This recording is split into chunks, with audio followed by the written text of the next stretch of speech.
Couloir numéro 2, Lena Condisounon, la française, Angelika Sarna, la polonaise au 3, Gabriela Gadjanova, la slovaque est au 4, Laure Hoffmann, l'expérimentée suissesse, attention à Laure Hoffmann au 5, Anaïs Bourgoin, couloir numéro 6, Kelly Hodgkinson, l'immense favorite, la tenante du titre au couloir 7, Martier Kolberg, l'allemande au 8, et enfin Anna Vigolch, la polonaise, 3e à Munich il y a 2 ans des derniers championnats d'Europe, est au couloir 9. On se rabat, et bien sûr Kelly Hodgkinson en tête devant Vigolch et Anaïs Bourgoin.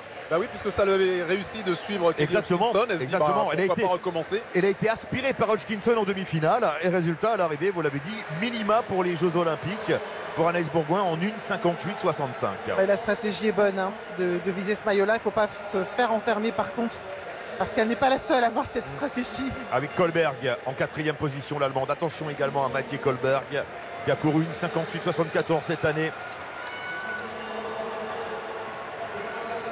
Le passage aux 400 mètres avec toujours Kelly Hodgkinson dans son schéma de course.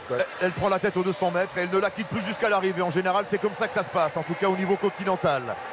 Hodgkinson, toujours en tête. Elena qui est très bien aussi, Condisounon à côté de Louise. Anaïs Bourgoin. Anaïs. Ouais, elles sont toutes les deux côte à côte. Vigolch en 2e position. Anaïs Bourgoin toujours bien calée à la corde. Toujours dans la foulée de Kelly Hodgkinson comme elle l'avait fait lors des demi-finales. Elena Condisounon en 5e position. Gabriela Gadjanova aussi qui avait fait une belle série un peu moins bien en demi. On est à 200 mètres de l'arrivée. On est à 200 mètres de l'arrivée, moins de 200 mètres maintenant avec toujours Kelly Hodgkinson. Elle n'a rien lâché les Françaises. Hein. Ça tient pour Anaïs Bourgoin pour l'instant à la corde. Kelly Hodgkinson, Anaïs Bourgoin très bien placé. Il faut tenir maintenant avec le retour de Vigolch. Gadjanova qui va passer à l'intérieur. Qui avait fait une belle série, une mauvaise demi. Lena Condisounon qui revient également. Il y aura une Française sur le podium et ce sera Anaïs Bourgoin. Attention Kelly Hodgkinson qui s'impose devant Gadjanova. Et médaille de bronze, 3e place pour Anaïs Bourgoin, 1,58,66. Et il n'y aura pas de minima pour Lena Condisounon malheureusement. Que c'est mérité cette médaille quand on voit de quelle façon elle a couru ses séries et la même tactique sur la finale avec évidemment un petit peu plus émoussé. Hein. Et elle a le même étonnement sur le visage, elle est sur notre planète quand elle court. C'est moi. Oui, et puis elle se dit, elle se disait, j'ai couru et puis après j'ai vu le chrono, mais je sais pas ce qui s'est passé. Voilà, elle est pareille là, elle est incroyable. Anaïs Bourgoin médaillée de bronze en 1,59,30 et Lena Condisounon 1,59,81 pour Lena Condisounon, son meilleur temps de la saison. Ah, bravo à son coach qui est là aussi, Jean-Baptiste Congourdeau, licencié à l'Entente Franconville, Sésame Valdoise, Anaïs Bourgoin. Oui, et qui perpétue la belle tradition française. Hein. On rappelle que Renelle Lamotte avait été médaillée lors des 3 derniers championnats d'Europe en argent. Oui. Elle devient donc la 2e française médaillée sur 800 mètres dans l'histoire des championnats d'Europe. Après les 3 médailles de Renelle Lamotte, Anaïs Bourgoin décroche la médaille de bronze.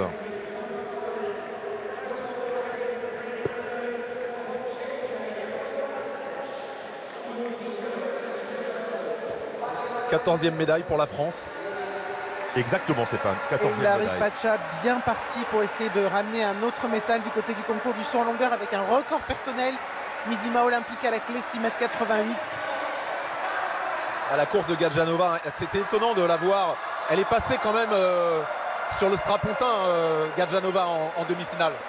Elle a failli se faire sortir et là on la voit plus au niveau de ce qu'elle avait montré lors de la série avec beaucoup de facilité. Et elle n'est pas si loin d'Hodgkinson au final, en partant pourtant assez loin. Et Kelly Hodgkinson donc qui est en son règne sur le continent. La Britannique de 22 ans seulement qui garnit un peu plus son palmarès. Quel athlète Kelly Hodgkinson, victorieuse en 1,58,65.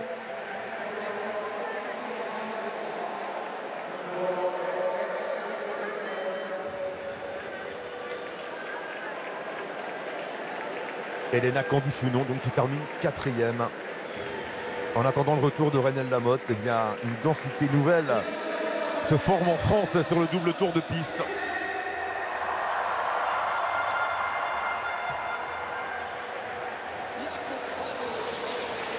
Jakub Bladlech, 3e, c'est l'épilogue du concours du javelot. 3e pour l'instant. S'il veut chercher la victoire, c'est maintenant. Et c'est parti très loin. Oh, c'est un missile qu'il a envoyé là. Mais énorme, Jakub Bladlech qui est en train de reprendre la tête sur le 6e et dernier essai. Alors ça c'est fort pour ce garçon. qui n'a connu à chaque fois que l'argent sur les podiums dans les grands championnats. Jakub Wladlec qui était vice-champion olympique à Tokyo, vice-champion du monde à Londres, troisième à Eugene, troisième à Budapest. Et là, avec 88 mètres 65, énorme jet de Wladlec qui reprend la tête au 6e et dernier essai.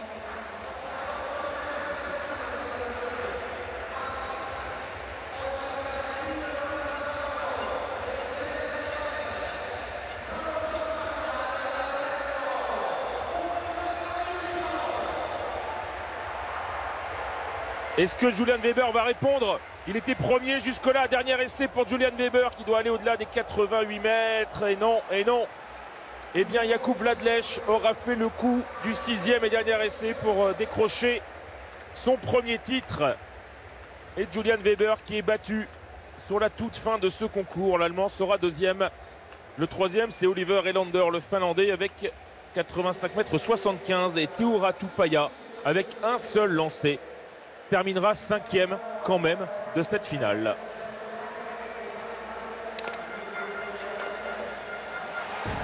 Et ça passe pour Blech, là c'est important au premier à 5,75. C'est clairement la barre qui peut commencer à vous emmener vers les médailles, surtout au premier essai.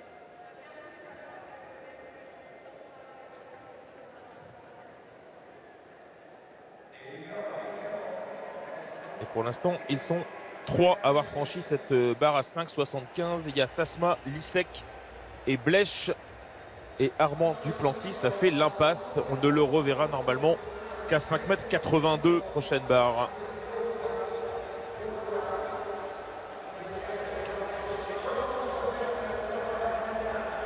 Et le prochain à s'élancer, ce sera Thibaut Collet.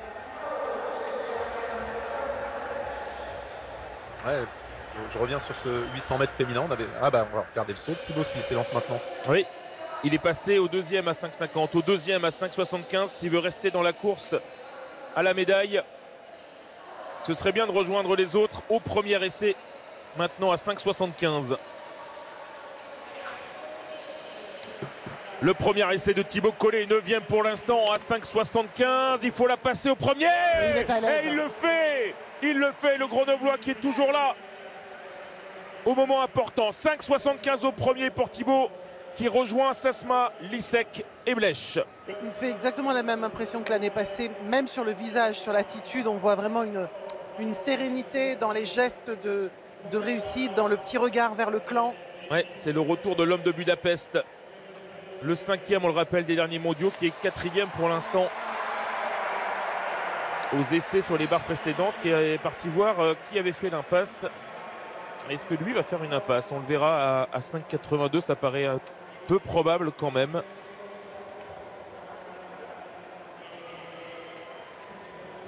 Il a surtout regardé qui était passé. Pour l'instant, ils sont 4. Et Baptiste Thierry, on le rappelle, et Robin Emig sont toujours aussi dans cette finale. Il s'attaque tout simplement à son record personnel, en tout cas à égaler son record personnel. Baptiste Thierry, c'est 5,75. Et ce sera exactement la même chose pour Robin et Mig tout à l'heure. Tous les deux vont tenter d'égaler leur record personnel sur cette barre.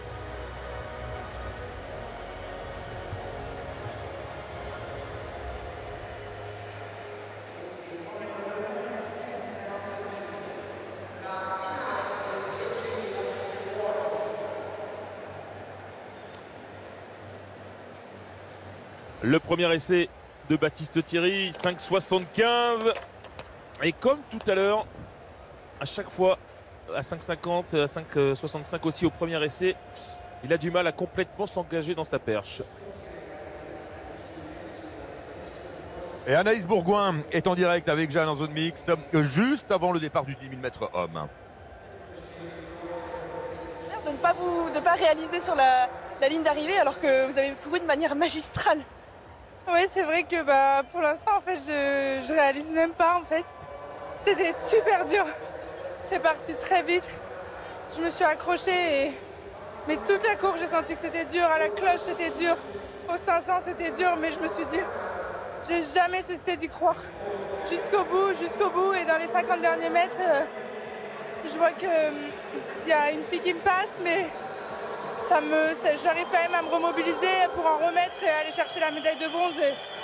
C'est juste incroyable. Si on m'avait dit qu'il y a même 2 semaines que j'allais faire une médaille de bronze, je pense que je n'aurais même pas cru parce qu'au final, je suis passée tout juste au ranking. J'étais 20e et là, je me retrouve avec la médaille de bronze et les minima olympiques. Et je refais encore les minima olympiques aujourd'hui. C'est juste incroyable. Puis aujourd'hui, ce qui m'a beaucoup aidé, c'est que le stade, il était rempli et j'ai l'impression que ça m'a tellement porté. C'est la première fois que je vis ça et j'ai qu'une hâte, c'est de le revivre. C'était juste génial ces championnats. Et ben on vous voit à Paris alors. Oui, merci beaucoup. Merci beaucoup, merci Anne.